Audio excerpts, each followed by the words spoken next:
सुरक्षा बलों ने 16 नक्सलियों को मार गिराया है। कि छत्तीसगढ़ के बस्तर से यहाँ से नक्सलियों को सफाया हो।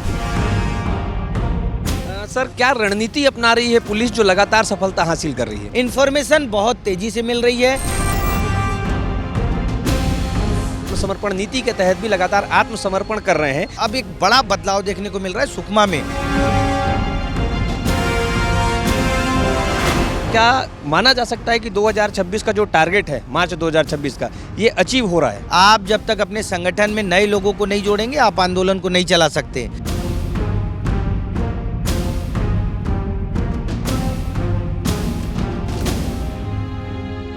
छत्तीसगढ़ के सुकमा में एक बार फिर से सुरक्षा बलों को बहुत बड़ी सफलता हासिल हुई है। सुरक्षा बलों ने 16 नक्सलियों को मार गिराया है। लगातार चल रहे एंटी नक्सल मूवमेंट के दौरान फिर से एक बार बड़ी कार्रवाई हुई है और डीआरजी और सीआरपीएफ की टीम ने 16 नक्सलियों को मार गिराया है। इस पर पूरी चर्चा करने के लिए हमारे साथ state bureau chief Mrigen sir हैं।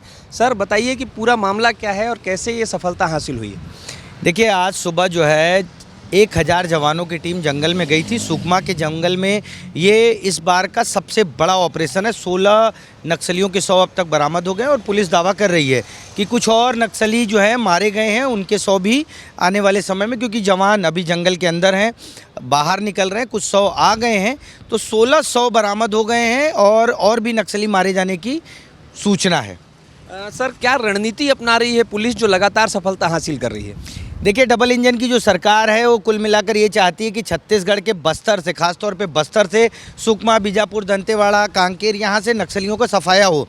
देश में एक बड़ा संदेश देना चाहती है, चाहे वो केंद्र की बीजेपी सरकार हो या राज्य की बीजेपी सरकार हो, संदेश देना चाहती है कि हमने अपने कार्यकाल में नक्सलवाद से खत्म किया। इसीलिए केंद्रीय गृह मंत्री अमित शाह ने एक डेडलाइन तय की है आज का ऑपरेशन। उस पर बात करते हैं। 1000 जवान जंगल के अंदर गए। सुगम जंगल है, हमने विजुअल देखा। हमारे साथियों ने जो सुकमा में है, दंतेवाड़ा में है, वो विजुअल जो भेज रहे हैं, जो बता रहे हैं, पगडंडियों से होकर जवान अंदर गए और बड़ा ऑपरेशन किया। यहाँ नक्सलियों के डीवीसी लेवल के कैडर होने की संभावना है। हालांकि शिनाख्त की जाएगी, अभी ये स्पष्ट नहीं हो पाया है, क्योंकि सुकमा के एसपी का बयान आया है। उन्होंने 16 नक्सलियों के मारे जाने की बात कही है, लेकिन जो कैडर है और वहाँ जो नक्सली सक्रिय हैं वो काफ़ी सक्रिय। दरभा इलाका है, दरभा में ही आप जानते हैं कि कांग्रेस के एक बड़े काफिले पर हमला हुआ था। उस समय तत्कालीन प्रदेश अध्यक्ष नंद कुमार पटेल, वरिष्ठ कांग्रेस नेता विद्याचरण शुक्ला समेत 32 लोगों की मौत हुई थी। तो उस परिस्थिति के बाद अब एक बड़ा बदलाव देखने को मिल रहा है सुकमा में। आज जवानों को बड़ी सफलता मिली और 16 नक्सली मारे गए हैं। सर, पहले देखा जाता था जैसे गर्मी आती थी तो नक्सलियों के मूवमेंट बढ़ते थे, जवानों को नुकसान होता था, लेकिन इस बार देखा जा रहा है कि जवान लगातार हर मौसम में अटैकिंग मोड में और लगातार सफलता हासिल कर पा रहे हैं। तो रणनीतिक रूप से ऐसा क्या चेंजेस किया है इन्होंने कि इन्हें ये सफलता मिल रही है? देखिए, गर्मी में नक्सलियों का टीसीओसी कैंप चलता था। टीसीओसी में आमतौर पे क्या होता है, गर्मी में पत्ते, जंगल में रहते हैं नक्सली, पत्ते झड़ जाते हैं, एकदम साफ साफ दूर दूर तक दिखाई देता है। उससे नक्सली अपनी रणनीति बना लेते थे और जवानों पर अटैक करते थे। लेकिन क्योंकि तब की परिस्थितियाँ, करीब 60,000 से ज़्यादा जवान बस्तर में तैनात हैं, चाहे वो डीआरजी के हों, एसटीएफ के हों, पैरामिलिट्रीज के हों, तो 60,000 से ज़्यादा जवान तैनात हैं और पिछले 20 साल से तैनात हैं। आप समझिए, एक बड़ा समय होता है। जवान वहाँ की लोकल बोली भाषा समझ चुके हैं, वहाँ के लोकल जो डेमोग्राफी होती है उसको समझ चुके हैं। और आदिवासियों में सबसे बड़ी बात है, आदिवासियों में एक भरोसा पैदा हुआ है सरकार के प्रति। अगर भरोसा पैदा हुआ है कि हमको ये सरकार राशन देगी, हमको बिजली देगी, हमको सड़क देगी, हमारे लिए बस चलाएगी, जहाँ सुदूर अंचल से छोटे छोटे हाट बाज़ार पहुँचने में 3-3, 4-4 घंटे लगते थे, अब 10 मिनट में पहुँच रहे हैं। तो ये भरोसा पैदा हुआ है विकास, विश्वास और सुरक्षा की रणनीति पर जो सरकार काम कर रही है, उसने भरोसा पैदा किया है। तो उस भरोसे के कारण नक्सली अपने कैडर में नई भर्तियाँ नहीं कर पा रहे हैं। दूसरा, फोर्स जो है बड़े कैडर को मार रही है। तीसरा, सबसे बड़ा जो अभी विष्णुदेव साय सरकार ने पहल की है वो सरेंडर पॉलिसी है। नक्सलियों को आत्मसमर्पण करने पर न सिर्फ पेंशन दी जा रही है, हर महीने 10,000 की पेंशन, घर दिया जा रहा है, रोजगार के अवसर दिए जा रहे हैं, खेत दिया जा रहा है खेती करने के लिए। तो एक बड़ा बदलाव आया है पिछले 25 साल में और उस बदलाव का असर है कि नक्सली मारे जा रहे हैं और जो नक्सली कमज़ोर हैं वो आत्मसमर्पण कर रहे हैं। सर डीआरजी को हम देखते हैं जो डिस्ट्रिक्ट रिजर्व गार्ड हैं, जो उसी वातावरण में पले बढ़े हैं, जो लोकल लड़के हैं डीआरजी में भर्ती हुए हैं, उनके आने के बाद से लगातार जो है देखा जा रहा है कि पुलिस को सफलता मिल रही है, सुरक्षा बल लगातार सफल हो रहे हैं। डीआरजी को कैसे देखते हैं आप? देखिए डीआरजी में स्थानीय लोगों की भर्ती की गई है। सुकमा में जो ऑपरेशन चलेगा उसमें सुकमा का युवा होगा, उसे वहाँ के जंगल के बारे में पता है, वहाँ के वातावरण के बारे में पता है, उसे ये पता है कि अगर मैं 10 किलोमीटर जाऊँगा तो मुझे क्या रास्ते में पानी मिलेगा, रास्ते में रुककर खाने की क्या व्यवस्था है, ये सब पता है। इसके साथ उसको एक एक गांव के बारे में पता है कि इस गांव में जाएंगे तो यहाँ नक्सलियों के इतने समर्थक हैं, नक्सली यहाँ रुक सकते हैं, नक्सलियों का यहाँ कैंप हो सकता है। सबसे बड़ी चीज़ होती है इस ऑपरेशन में इन्फॉर्मेशन बहुत तेज़ी से मिल रही है। डीआरजी के कारण फ़ायदा हो रहा है। गुरिल्ला लड़ाई जो बोली जाती है, गुरिल्ला लड़ाई, नक्सली गुरिल्ला लड़ाई करते, छुप कर वार करते थे फोर्स पर। अब नक्सलियों की छुपने के उन तमाम ठिकानों के बारे में डीआरजी के माध्यम से फोर्स के पास जानकारी है। तो नक्सली कोई बड़ा ऑपरेशन करे उससे पहले फोर्स के जो डीआरजी के जवान हैं उस ऑपरेशन को ध्वस्त करने की रणनीति बना रहे हैं। ये बड़ा बदलाव आया है बस्तर में।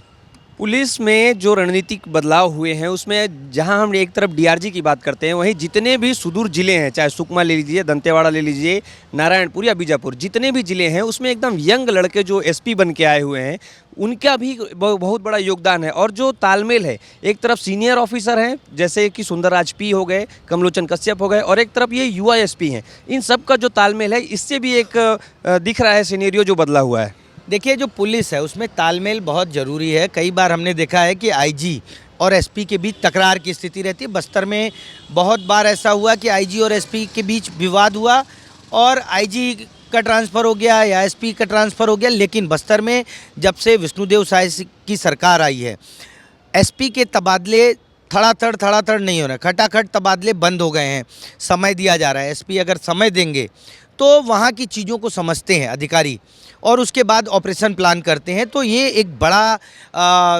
अच्छा निर्णय है राज्य सरकार का कि एसपी को समय दिया जा रहा है। जो आप युवा की बात किए तो एसपी आईपीएस बनने के बाद एक प्रक्रिया होती है, उसी प्रक्रिया के तहत 5 साल 7 साल बाद आदमी एसपी बनता है। तो बात वही है कि युवा तो हैं लेकिन वो प्रक्रिया है, युवा ही रहते हैं वहाँ, तो उसमें कोई विवाद की स्थिति नहीं है। लेकिन जो बेहतर तालमेल है, क्योंकि आईजीपी सुंदरराज बहुत ही सुलझे व्यक्ति हैं और नक्सल ऑपरेशन के प्रति डेडिकेटेड है। पिछले 10 साल से हम लोग देख रहे हैं सुंदरराज की जो एक्टिविटीज़ है वो पूरी तरह डिवोटेड है कि नक्सलवाद को ख़त्म करना है।